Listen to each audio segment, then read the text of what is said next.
Kapag maganda ka, maraming oportunidad daw ang magbubukas para sa'yo. It's time. Dito sa Velma Beauty. Your dreams are powerful! And welcome to Velma Beauty! Matutupad na ang pangarap mo, ate. Natin, rin.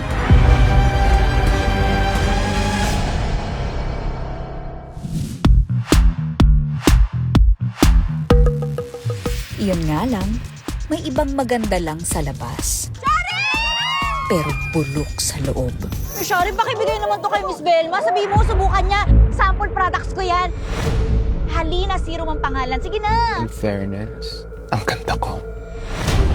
My new creation, my very own Pantasya Brightening Serum with Nourishing Hibiscus. Ako ang ninakawan mo ng serum formula? Bakit naman ako magnanakaw ng formula sa isang brand na walang kapangapangalan? I am the brand. Ang Velma Beauty. Hindi lang to basta pagpapaganda. Para yan sa ating mga minamaliit. It's a pleasure to meet you, Miss Alfonso. I heard you're quite the sensation. Sana mapanindigan mo. Welcome to Velma Beauty. Pero paano kung hindi ka lang ipapanalo ng ganda? Inakawan ka niya. Tumuloy ka pa rin. Meron ako mga bagay na kailangan kong gawin at sikmuray. Paano kung Ano yung scent mo? Basura, Sam? ganda rin? Kung may nagkakalat dito, yung magnanakaw yun. And that's you!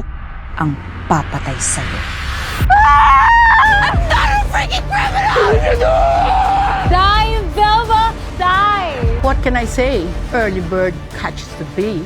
As in bitches, sabay-sabay tayong pupunta sa impyerno. Gusto ko lang po talaga makapasok dito sa Velma Beauty. Matagal ko na pong pangarap to. Pangarap talaga namin to ng ate ko. Sino ate mo?